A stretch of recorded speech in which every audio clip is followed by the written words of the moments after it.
சாந்தி. 23/5/2024 காலை முரளி. ஓம் சாந்தி. பாப் தாதா, மதுவனம். சாராம்சம். இனிய குழந்தைகளே, நீங்கள் ஒருபொழுதும் ஒரு தடை ஆகக்கூடாது. உங்களிடம் ஏதாவது குறைபாடுகள் இருந்தால் அவற்றை அகற்றுங்கள்.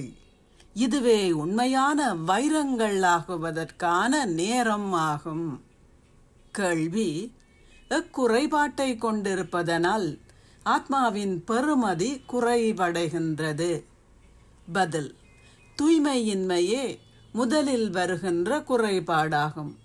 ஒரு ஆத்மா தூய்மையாக இருக்கும் பொழுது அவரது தரம் மிகவும் உயர்வாக இருப்பதால் விலை மதிப்பிட முடியாத இரத்தினமாக உள்ளார். அந்த ஆத்மா தலை வணங்க தகுதி வாய்ந்தவராக உள்ளார். சிறிதளவு தூய்மையின்மை எனும் குறைபாடு கூட ஆத்மாவின் பெறுமதியை முடித்து விடுகின்றது.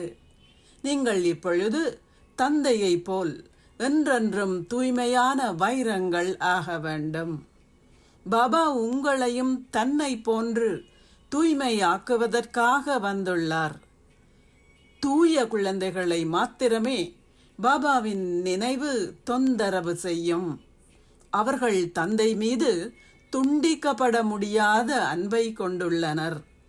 அவர்கள் ஒரு பொழுதும் எவருக்கும் எவ்வித துன்பத்தையும் கொடுக்க மாட்டார்கள். அவர்கள் மிக இனிமையானவர்களாக இருப்பார்கள். ஓம் சாந்தி. தாரணைக்கான சாராம்சம். 1. என்னில் எவ்வித குறைபாடுகளும் இல்லை என்பதை சோதித்து பாருங்கள். எந்த அளவிற்கு எனது நினைவு தந்தையை சென்றடைகின்றது? எனது சுபாவம் தெய்வீகமானதாக உள்ளதா? எனது மனோபாவம் வேறு எங்காவது அலைபாய்கின்றதா? 2. தந்தை உங்களால் ஈர்க்கப்படக்கூடிய அளவிற்கு மிகவும் அழகானவர் ஆகுங்கள். அனைவருக்கும் சந்தோஷத்தை கொடுங்கள். பெருமளவு அன்புடன் தந்தையை நினைவு செய்யுங்கள். ஆசீர்வாதம்.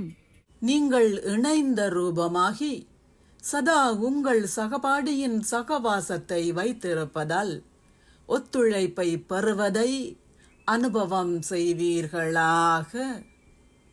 எவரும் உங்களை பிரிக்க முடியாத அத்தகையதொரு வகையில் உங்களையும் தந்தையையும் சதா இணைத்திருங்கள். என்றுமே நீங்கள் தனித்திருப்பதாக கருதாதீர்கள். சகவாசத்தின் பொறுப்பை பூர்த்தி செய்கின்ற பாப்தாதா அனாதியாகவே உங்கள் சகபாடியாவார். நீங்கள் பாபா என்று கூறும் பொழுது பாபா பிரசன்னமாகுகின்றார்.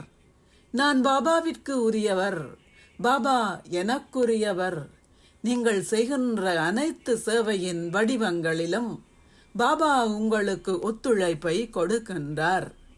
உங்கள் இணைந்த ரூபத்தின் ஆன்மீக போதையை நீங்கள் வைத்திருக்க வேண்டும். ஸ்லோகம்.